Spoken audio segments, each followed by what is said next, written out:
صلی اللہ علیہ وسلم۔ ہجرت کے تیسرے سال بہت سارے واقعات ظہور پذیر ہوئے۔ 15 رمضان 3 ہجری کو حضرت امام حسن رضی اللہ تعالیٰ عنہ کی ولادت ہوئی۔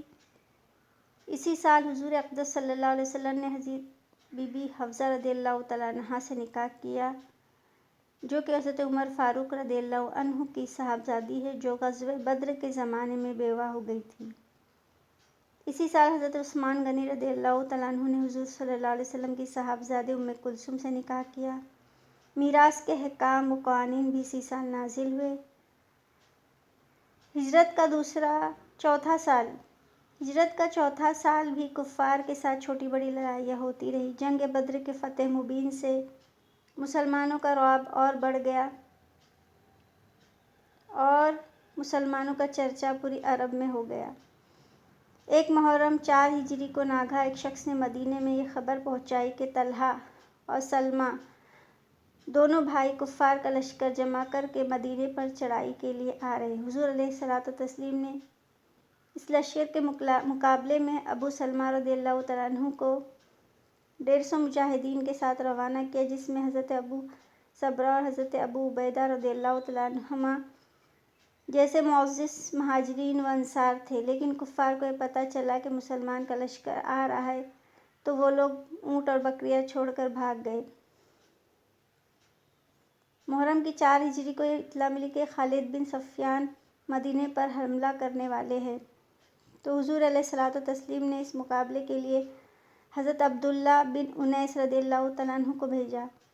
آپ نے موقع پر خالد بن صفوان ہذلی کو قتل کیا اور اس کا سر کاٹ کر مدینہ لا کر تاجدار دو عالم کے قدموں میں ڈالا۔ حضور علیہ الصلوۃ والتسلیم نے عبداللہ بن انیس رضی اللہ عنہ کو بہادری اور جانثاری سے خوش ہو کر اپنا عصا عطا کیا اور ارشاد فرمایا، تم اسی عصا کو ہاتھ میں لے کر جنت میں چہل قدمی کرو گے۔ انہوں نے کہا، یا رسول اللہ صلی اللہ علیہ وسلم، قیامت کے دن یہ مبارک عصا میرے پاس نشانی کے طور پر رہے گا۔ چنانچہ انتقال کے وقت انہوں نے یہ وصیت فرمائی کہ اس عصا کو میرے کفن میں رکھ دیا جائے۔ صلی اللہ تعالیٰ علیہ وآلہ وسلم۔ صلاۃ و سلام علیک یا سیدی یا رسول اللہ۔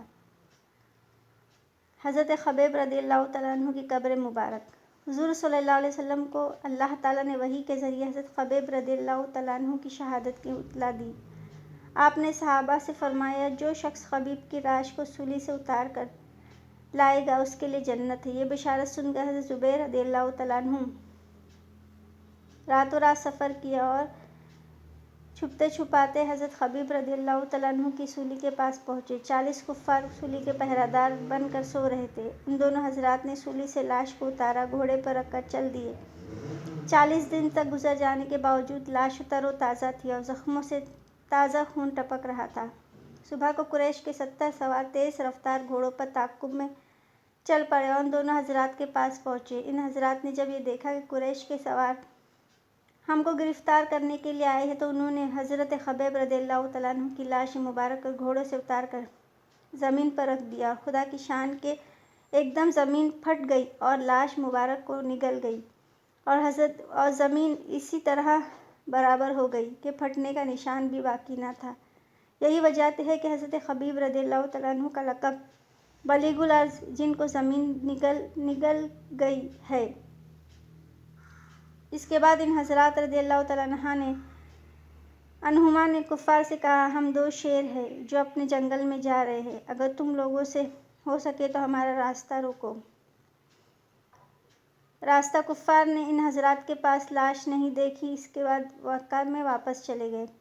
جب دونوں صحابہ بارگاہ رسالت میں آئے اور ماجرا عرض کیا تو حضرت جبریل علیہ السلام بھی حاضر ہوئے۔ انہوں نے عرض کیا، یا رسول اللہ صلی اللہ علیہ وسلم، آپ کے ان دونوں یاروں کے اس کارنامے پر ہم فرشتوں کو جماعت بھی فخر کرتی ہے۔ حضرت زید رضی اللہ تعالیٰ عنہ کی شہادت۔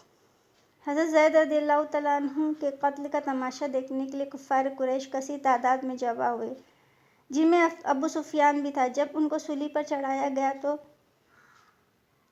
قاتل نے تلوار ہاتھ میں لی تو ابو سفیان نے کہا، کیوں اے زید، سچ کہنا، اگر اس وقت تمہاری جگہ محمد صلی اللہ علیہ وسلم قتل کیے جاتے تو کیا تم اس کو پسند کرتے؟ حضرت رضی اللہ تعالیٰ عنہ ابو سفیان کی اس طعنہ زنی کو سن کر تڑپ گئے اور جذبات سے بھری آواز سے فرمایا، اے ابو سفیان، خدا کی قسم میں اپنی جان کو قربان کر دینا عزیز سمجھتا ہوں، مگر میرے پیارے رسول صلی اللہ علیہ وسلم کے مقدس پاؤں کے تلوے میں اگر ایک کانٹا بھی چبھ جائے تو مجھے یہ بھی گوارا نہیں۔ مجھے ہو ناز قسمت پر اگر نام محمد صلی اللہ علیہ وسلم پر یہ سر کٹ جائے اور تیرا کف پا اس کو ٹھکرائے۔ یہ سب کچھ گوارا ہے، مجھ سے ہو نہیں سکتا کہ ان کے پاؤں کے تلوے میں ایک کانٹا بھی چبھ جائے۔ یہ سن کر ابو سفیان نے کہا، میں نے بڑے بڑے محبت کرنے والوں کو دیکھا مگر محمد صلی اللہ علیہ وسلم کے عاشقوں کی مثال ہی نہیں۔ صفوان کے غلام قسطاس نے تلوار لی اور ان کی گردن مار دی۔